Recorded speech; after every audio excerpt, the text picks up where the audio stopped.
एक बालक की प्रेरक कहानी। दोस्तों, कुणाल 7 साल का एक नन्हा बालक था। उसके माँ बाप ने उसका दाखिला पास के ही एक विद्यालय में करा दिया।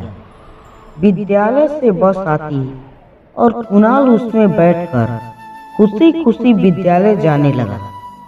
कुणाल की माँ रोज सवेरे उठकर उसके लिए टिफिन तैयार करती और कुणाल टिफिन लेकर विद्यालय जाता। जब शाम को कुणाल विद्यालय से पढ़कर वापस आता तो खाना खाने के बाद वह किताबों की ओर सड़पट दौड़ता, क्योंकि नई नई किताबों की खुशबू उसे बहुत आकर्षित करती। एक दिन कुणाल के कुछ नन्हे दोस्त उससे मिलने आए और उन्होंने कुणाल से पास के ही बाग में चलकर खेलने के लिए कहा। कुणाल भी उनके साथ खुशी खुशी बाग में चला गया।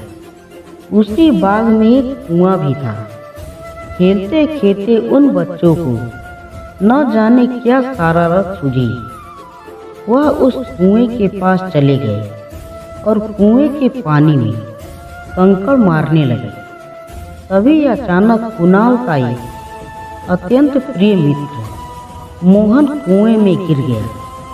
यह देखकर सभी बच्चे वहां से डर के मारे भाग गए, पर कुणाल नहीं भागा। वह अपने दोस्त को बचाने का हर संभव प्रयास करने लगा। उसे वहां कुएं के पास रस्सी से लटकी हुई एक बाल्टी दिखी। उसने बिना देर किए उस बाल्टी को कुएं में फेंक दिया और स्वयं पूरी ताकत लगाकर रस्सी खींचकर अपने मित्र को बाहर निकालने का प्रयास करने लगा। बहुत प्रयास करने के बाद वह अपने मित्र को कुएं से बाहर निकालने में सफल हो गया। कुएं से बाहर निकालने के बाद मोहन ने कुणाल को गले लगा लिया और दोनों के आंसू बहने लगे। घर आने के बाद जब उसने सारी घटना अपने घर वालों को बताई तो कोई यह मानने को तैयार नहीं हुआ कि कुणाल अकेले अपने मित्र को कुएं से बाहर निकाल सकता है। और शायद घर वाले भी अपनी जगह सही थे, क्योंकि उस बच्चे के पास तो इतनी शक्ति भी नहीं थी कि पानी से भरा हुआ एक बाल्टी भी उठा सके। तो इतने बड़े बच्चे को कुएं से बाहर निकालना तो बहुत बड़ी बात थी। परंतु घर में एक शख्स थे जिन्होंने कुणाल की बातों का विश्वास किया, और वे थे उसके दादाजी। सबको लगा कि दादाजी कभी झूठ नहीं बोलते। अगर दादाजी यह बात मान रहे हैं कि कुणाल ने ऐसा किया होगा तो जरूर कोई बात होगी। सबने दादाजी से मिलकर पूछा कि दादाजी, एक छोटा सा बच्चा इतना दुष्कर कार्य कैसे कर सकता है? दादाजी कुछ देर शांत रहे और फिर उन्होंने कहा, सवाल यह नहीं है कि छोटा सा बच्चा यह दुष्कर कार्य कैसे कर पाया। सवाल तो ये है कि इतना दुष्कर कार्य वह क्यों कर पाया। उसके अंदर इतनी ताकत कहाँ से आई?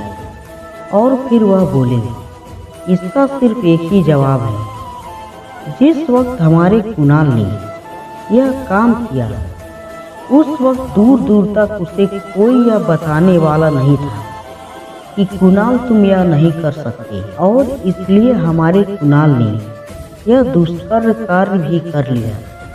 दोस्तों, अक्सर हम जब भी कोई कार्य करने जाते हैं तो हमें लोग कहते हैं तुम यह कार्य नहीं कर सकते, और उनके ये शब्द हमारे मन में बैठ जाते हैं और हम पूरी शिद्दत के साथ अपना कार्य नहीं कर पाते और हमें लगता है यह कार्य असंभव है। कहानी की सीख। इस कहानी से हमें यह सीख मिलता है कि असंभव कुछ नहीं होता। यदि हम मान ले तो छोटा काम भी असंभव लगने लगता है, और यदि ठान ले तो असंभव भी संभव हो सकता है।